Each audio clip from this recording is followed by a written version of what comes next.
Voici maintenant 7 suggestions pour grandir avec Dieu, ou du moins, après votre vie chrétienne, comment étirer, grandir avec Dieu pour pouvoir expérimenter cet amour de Dieu, cette nouvelle vie que vous avez reçue.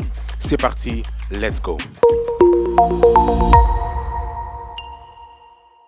La première chose à faire, c'est de parler à Dieu tous les jours.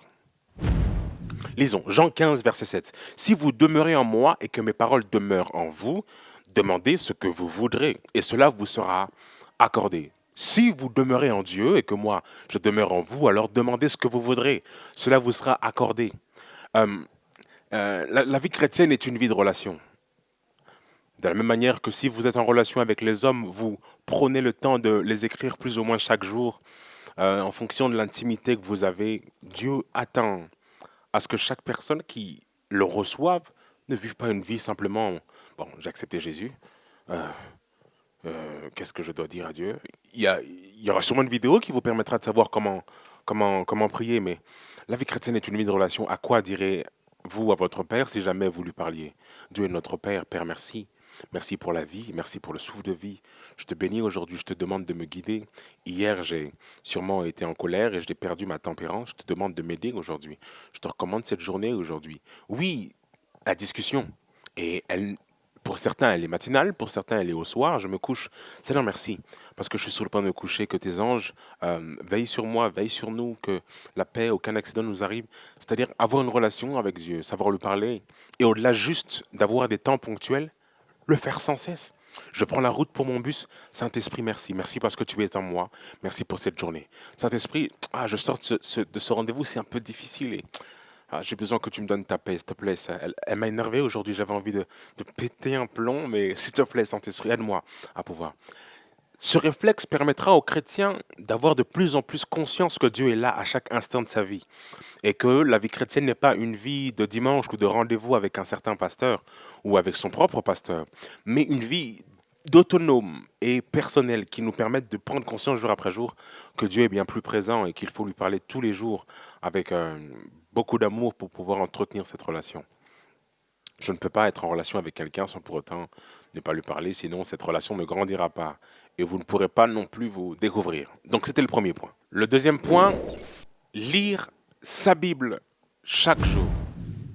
C'est la deuxième suggestion pour croître et grandir dans sa vie chrétienne. Acte 17, 11. Ces Juifs avaient des sentiments plus nobles que ceux des Thessaloniques. Okay? Ils reçurent la parole avec beaucoup d'empressement et ils examinaient chaque jour les Écritures pour voir si ce qu'on leur disait était exact. Le pasteur peut venir vous apporter une certaine nourriture spirituelle, vous donner une certaine cargaison dimanche, vendredi, ainsi que les jours de semaine en fonction de votre église. Mais vous devez absolument examiner ce qu'on vous dit pour grandir en volume. Un chrétien qui ne se nourrit que durant le jour du culte finira par avoir une carence spirituelle. Alors, certains chrétiens sont surpris de vivre des moments où leur colère revient, des moments où ils perdent le cours de leur vie spirituelle et ils se disent, mais j'ai abandonné Dieu. Toute plante ou toute relation qui n'est pas à chaque fois approvisionnée ou réexaminée fanera. Il faut prendre soin de cela. À chaque fois, revenir vers ces Écritures, dire qu'est-ce que Dieu a à me dire aujourd'hui. Et si vous n'avez pas cette faculté à pouvoir méditer et à comprendre la Bible seule, il y a aujourd'hui des supports vidéo. Nous pourrons vous mettre le lien sur cette vidéo, des supports vidéo pour pouvoir entendre, vidéo ainsi qu'audio, pour pouvoir entendre une pensée du jour vis-à-vis de ce que Dieu veut pour vous. Il y a des personnes, des auteurs, qui passent leur journée à éditer comme ça pour le corps du Christ, des pensées qui viennent comme ça raffermir et nous donner un laps de temps pour pouvoir entendre ce que Dieu veut nous dire. Vous savez, il y a plusieurs choses ici, plusieurs choses sur cette terre qui viennent nous saturer l'esprit, nous saturer notre temps pour nous empêcher de donner du temps à Dieu dans la méditation. Si vous ne méditez pas, vous ne pouvez pas savoir ce que Dieu attend pour vous jour après jour. Si vous ne méditez pas, vous ne pouvez pas savoir quel est le pain de ce jour. Jésus dit, donne-nous notre pain de ce jour.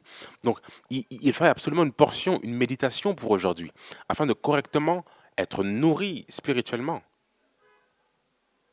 Vous êtes-vous déjà Avez-vous déjà passé une journée sans pour autant vous nourrir naturellement, si vous ne jeûnez pas bien sûr, mais vous nourrir naturellement, c'est-à-dire petit déjeuner, déjeuner, goûter ainsi que dîner et dessert. C'est-à-dire que de la même manière que vous prenez soin de votre corps, prenez soin de votre âme et de votre esprit.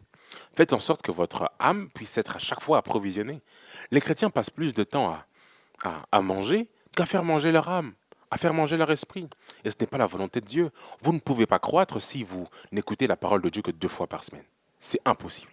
Impossible de croître et de muscler votre esprit et votre âme si vous ne lui donnez pas de l'énergie. La raison pour laquelle les péchés que vous faites sont de fois conséquents, les péchés dans vos actes, c'est parce que vous prenez le temps de nourrir votre corps. Votre corps, ainsi, en mangeant quelque chose, vous donnez du sucre à votre corps, une certaine énergie pour faire en sorte que votre corps fasse et réagisse. Votre esprit ne peut pas avoir de réflexe, ne peut pas contredire votre chair si vous ne lui donnez pas à manger. C'est dans le même état d'esprit. Je nourris mon esprit, je nourris mon corps, je nourris mon esprit et mon âme, afin de faire en sorte qu'ils deviennent plus mûrs, plus forts, plus vivaces, pour comprendre quelle est la portion, le nutritif qu'il faut pour ma journée. Et voilà. En troisième point, pour grandir avec Dieu, il faut lui obéir, moment après moment. Jean 14, 21. Celui qui a mes commandements et qui les garde, c'est celui qui m'aime. Celui qui m'aime sera aimé de mon Père. Je l'aimerai et je me ferai connaître à lui. Celui qui a mes commandements, eh bien, c'est celui qui m'aime et qui les garde, il m'aime.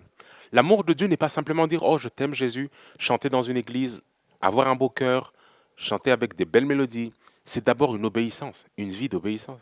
Dieu me demande dans ses commandements de ne pas rendre le mal par le mal, je dois lui obéir et je grandirai. Je grandis parce que je fais ce que Dieu me demande et pas parce que je l'entends me parler. Il y a une différence entre entendre et pratiquer. Jacques dit, ne vous bornez pas à écouter sans pour autant pratiquer. Vous perdez votre temps si vous ne faites qu'écouter et que ces informations ne sont que des informations. Une information qui n'amène pas à une révélation qui crée une révolution n'est qu'une information. N'écoutez pas la parole de Dieu sans la pratiquer. À chaque fois que Dieu nous demande quelque chose, cela va à l'encontre de notre chair. C'est normal que Dieu nous demande quelque chose qui va à l'encontre de notre chair. Parce que la nature qu'il nous demande est contraire à celle de notre chair. Quand Dieu nous demande de pardonner et que nous ne voulons pas pardonner, il faut le faire. Quand Dieu nous demande de nous débarrasser de notre rancune, il faut le faire. Lorsque Dieu nous demande d'abandonner certains milieux païens, il faut le faire. Lorsque Dieu nous demande d'abandonner certaines musiques, certains gestes, certains mouvements, il faut le faire. L'obéissance restera le point le plus important pour votre croissance chrétienne. Vous ne pouvez pas croître dans certains environnements. Vous ne pouvez pas croître si vous faites certaines choses que vous faisiez dans le passé. Il faille abandonner certaines choses et obéir aux commandements du Seigneur pour vivre la vie que Dieu veut pour nous. Très bien. Très bien. Le troisième point, obéir à Dieu moment après moment. Quatrième point, faites confiance à Dieu pour chaque détail de votre vie. 1 Pierre 5,7. Déchargez-vous sur lui de tous vos soucis, car lui-même prend soin de vous. C'est vraiment très important. Le monde a pour but à chaque fois de nous soucier. Les informations viennent à chaque fois nous perturber notre foi et nous dire est-ce que je dois retourner finalement à boire et à fumer pour finalement oublier dans mon âme. Dieu vous dit que les soucis de la vie peuvent être là, mais parce que vous avez fait de Jésus votre Seigneur et votre Sauveur, il prendra le soin de prendre soin de vous dans chaque détail de votre vie. Il est écrit dans la parole de Dieu que l'Éternel est notre berger et nous ne manquerons de rien. Nous ne manquerons de rien. Si l'Éternel est votre berger, si c'est celui qui vous conduit, il s'assure que vous ne manquerez de rien. Il vous conduit dans le vert pâturage. Psaume 23, vous pourrez le découvrir. Tant que l'Éternel est votre berger, cette révélation est grande dans mon cœur, je ne manquerai de rien. Tu es Dieu même lorsqu'il manque quelque chose dans ma maison. Tu es Dieu même lorsqu'il manque quelque chose. Je n'ai pas encore eu mon permis, je n'ai pas encore eu mon code, je n'ai pas encore eu d'enfant, je n'ai pas encore eu quelque chose. Mais je ne m'inquiète pas et je place ma foi en Jésus qui est mon berger. Si tu es mon berger, je ne manquerai de rien. Oh, j'aime cette parole. Le point numéro 5. C'est parti. Témoignez de Jésus-Christ par votre vie et vos paroles. On grandit avec Dieu quand on ne dit plus Jésus, mais quand on devient Jésus. Matthieu 4, 19.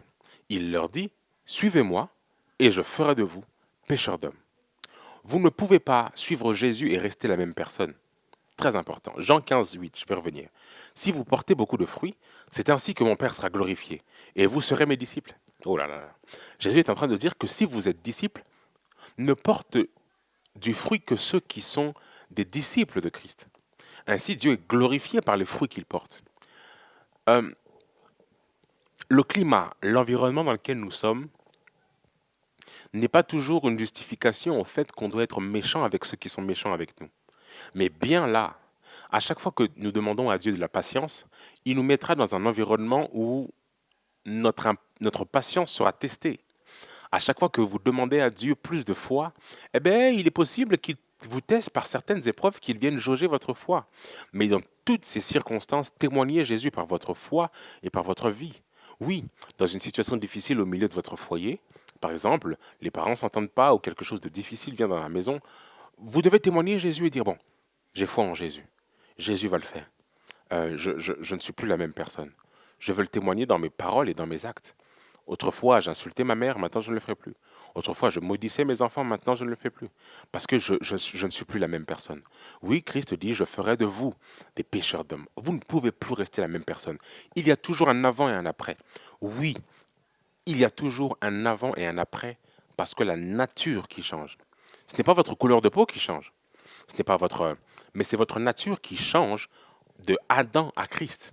Et ça change toutes vos actions. Ainsi, vous devenez une nouvelle personne, non pas parce que vous changez des actions, mais parce que vous avez changé de nature. Ainsi, votre nouvelle nature ne peut plus vous emmener à vos anciennes actions, mais votre nouvelle nature vous amènera à de nouvelles actions selon la nouvelle vie qui vous a été procurée en Jésus. Ainsi, je dois vivre Jésus, parler Jésus, penser comme Jésus. Là où Jésus serait, qu'est-ce qu'il ferait? Là où on m'a insulté, qu'est-ce que je ferais? Jésus dit, ne jugez pas afin de ne pas être jugé. Jésus dit, tendez votre joue si quelqu'un vous gifle à la joue gauche, tendez-lui la joue droite. C'est-à-dire que c'est des choses qui sont naturellement impossibles dans la nature d'Adam, mais qui sont possibles dans la nature en Christ. En Christ, c'est possible. Dieu donne le réservoir nécessaire pour devenir ce que Dieu veut qu'on soit. C'est très très bien. Le point numéro 5, allons-y. Laissez le Saint-Esprit vous diriger quotidiennement et votre témoignage le rendre plus puissant. Laissez le Saint-Esprit grandir en vous. Galates 5, 17 et 16, 17. Marchez selon l'Esprit et vous n'accomplirez pas les désirs de la chair, car la chair a des désirs contraires à ceux de l'Esprit. Et l'Esprit en a de contraires à ceux de la chair. Ils sont opposés entre eux, afin que vous ne fassiez point ce que vous voudriez. En Adam, vous faisiez ce qui était convenable en Adam. Mais en Jésus, vous faites ce qui est convenable en Jésus. Jésus et Adam sont des personnages diamétralement opposés en ce qu'il est question de leur nature. Oui, c'est clair. En Jésus, le Saint-Esprit vous aide à parfaire et à devenir ce que Dieu veut que tu sois, mon frère. Ce que Dieu veut que tu sois, ma sœur, c'est possible si tu laisses le Saint-Esprit te guider. Le plus important, ce n'est pas de dire « j'éviterai de marcher selon la chair aujourd'hui ». J'éviterai de dire des gros mots aujourd'hui. J'éviterai de faire certaines choses qui ne glorifient pas Dieu. Le plus important, ce n'est pas de dire « j'éviterai », mais de dire plutôt « je veux m'approcher de Dieu ». Si vous marchez selon l'Esprit, les désirs de la chair vont céder. Si vous faites quelque chose d'opposé à la chair, ainsi la chair se sentira déconsidérée et mal nourrie. Ainsi, elle flétrira elle-même. Au fait, ce qui grandit en nous, c'est ce que nous nourrissons. Ce qui est nourri, c'est ce qui a de l'espace dans notre vie. Si je nourris mon âme, alors je suis plus fort dans mon âme. Ainsi, l'adversaire de ma chair sera moins fort que ce que mon esprit est. Je ne sais pas si vous comprenez. Donc c'est vraiment très important. Laissez le Saint-Esprit vous conduire. Je dois prier, je dois chercher Dieu, lire ma Bible. Toutes ces choses, c'est marcher selon l'Esprit. C'est faire des actions. Marcher, c'est mettre un pas devant l'autre. Marcher selon l'Esprit, afin de ne pas accomplir les désirs de la chair. Je veux me concentrer chaque jour à ressembler à Jésus. Je ne veux pas dire, bon, j'enlèverai ça de ma vie, je ferai ça, vaut mieux que j'arrête de faire ça, vaut mieux. Non, ces choses sont de la religion, de toujours enlever des choses, enlever des choses. Concentrez-vous sur comment être comme Jésus, et le reste s'en ira. Il est écrit, soumettez-vous à Dieu, résistez au diable, et il s'en ira loin de vous. Se soumettre à Dieu, c'est ça, marcher selon l'esprit, résister au diable, et il s'en ira. On passe maintenant au 7e point. Je crois que vous êtes bénis, c'est le dernier.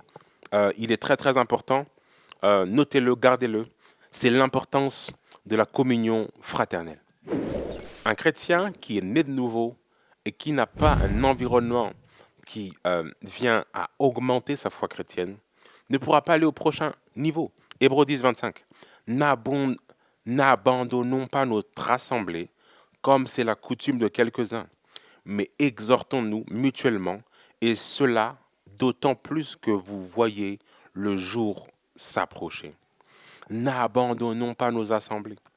C'est l'auteur des Hébreux ici qui parle donc à des personnes qui ont atteint un certain niveau dans la foi chrétienne.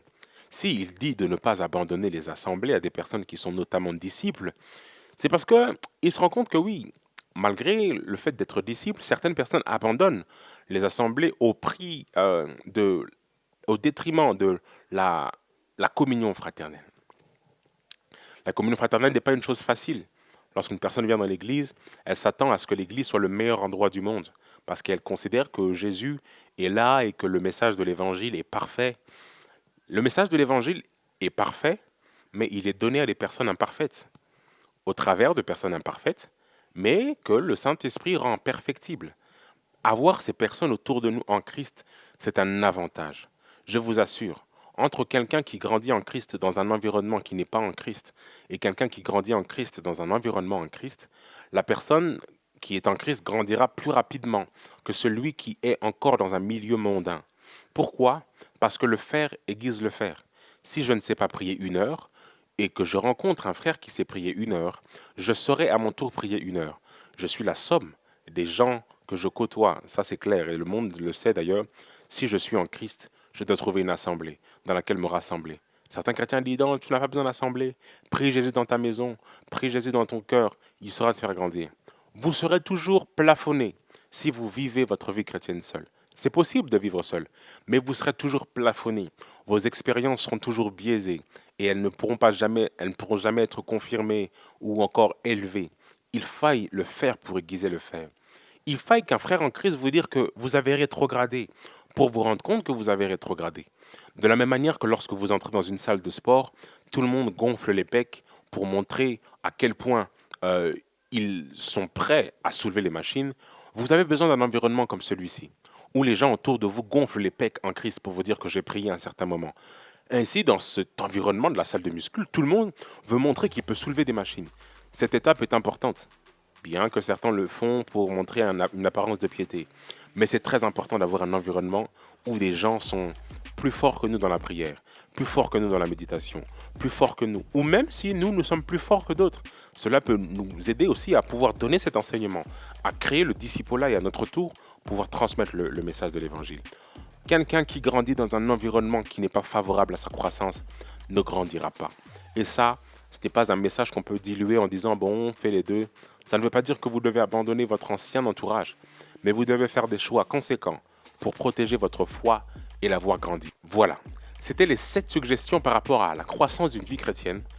Cette liste n'est pas exhaustive, mais ce sont des points rudimentaires, fondamentaux, pour permettre à chaque chrétien qui a accepté Jésus de protéger sa foi et de grandir en Jésus-Christ. Très très important, gardez-les, notez-les. Que Dieu vous bénisse. On se donne rendez-vous très très bientôt.